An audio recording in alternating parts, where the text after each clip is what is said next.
Hi there, Dori Soukup here with another tip of the month.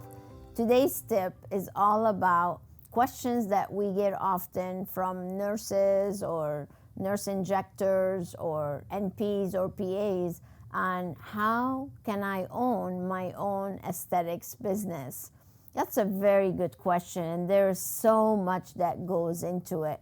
Now, I can't give you everything, but I am going to give you enough information to at least get started as to what you need to do to open up your own business. We're going to go over 7 different steps. So number 1 is, first of all, is you need to do your homework. So it's research and planning, because there's a lot of laws involved with who can own a medical spa.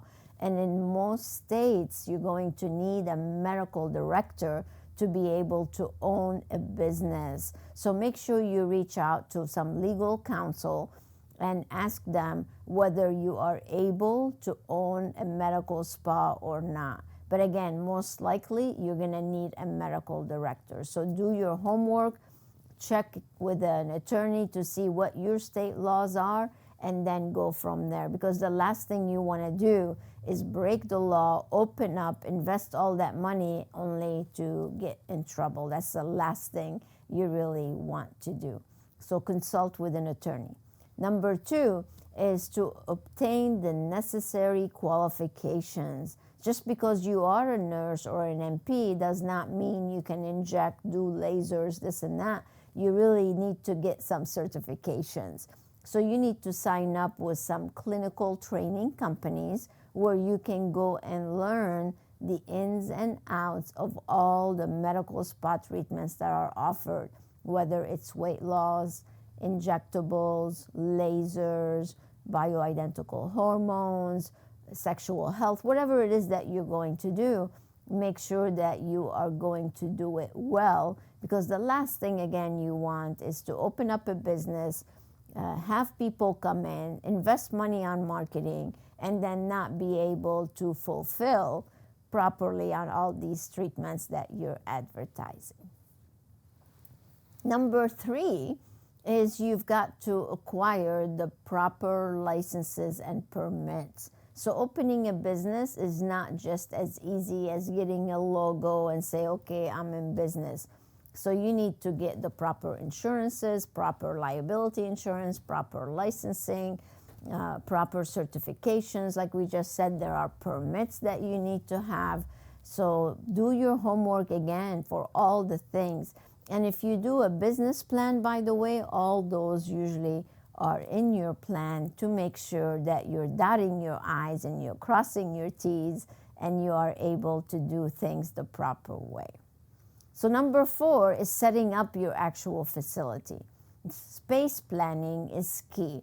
And I spend a lot of time correcting space planning structure, blueprint from architects, because they really don't understand the med spa business. So you really need someone like us to map out that space. That space should be able to operate great for the guests, so you have a great guest flow to the experience. It should be user-friendly for your team, so they're saving time and they're able to be more productive. And then number 3, of course, you have to be able to balance the productive square foot, revenue per square foot, versus non-revenue productive square footage. So there is a balance between the two in how you actually deliver that guest experience. So those are all very important things. A lot goes into a space plan. As a matter of fact, I'm doing a space plan right now for Estique. One of our best members, they've been a member for over 7 years. They just opened up their 3rd location.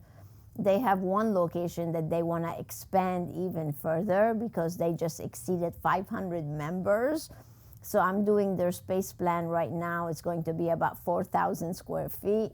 And it is a lot to make sure that you do it properly. So make sure you do that. Number 5 is to build a network of referrals and to collaborate with other businesses. So if you don't do all the proper due diligence in building a proper network of people to support you, then you're going to be like the lonely wolf, right? You don't want that. As a matter of fact, sometimes we have people that are telling us we can't do this. Who do you think you are? Instead of building us up, they're tearing us down. So make sure who your friends are. Make sure you connect with people. Get a mentor. Get a coach. If you don't have one, you can always reach out to a company like ours. We can help you. But it is very important to have like-minded people who are successful and happy and productive to be around you so you can do the work that you need to do to be successful. So number 6 is to develop a marketing plan. Now, I just did the Dori Talks in this newsletter. It was all about how to promote your business, so I would suggest you go and watch it and take 10 tips on how to market your business. Marketing to me is one of the most important things when it comes to building a proper and a successful business, because you have marketing and then sales. And if you don't market to generate leads and then know how to convert them, then you're not going to be as successful as you could be. So it's very important to have a marketing plan, know who your target audience is, and then do the marketing strategies to lead them to you and then convert them into a client. And number 7, of course, you gotta deliver a great guest experience. If you don't deliver a great guest experience, people might come once and then not come back. And retention is one of the most important things you can do in your business properly. You want people to come in once, and then you want to turn them into a lifetime client journey. So we just did this on the book gathering. If you're on YouTube right now, if you go a little further down, you're going to see that we're doing the Medical Aesthetics Success Book Gathering every 2 weeks. And this past episode, we talked exactly about the lifetime journey that we teach. So you definitely want to go and watch that. As a matter of fact, I will have a link below this video so it can take you there directly. It is so important for you to have a proper business model that takes the client from a lead to all the way a lifetime client. And that's what we discussed in that episode. So make sure you go and watch it. So hope you like this tip of the month. If we could be of some help, again, you can always reach out to us or reserve a success planning session and let one of my team members help you. So stay well, get creative, and good luck with everything that you embark upon. And until next time, stay inspired. Bye now.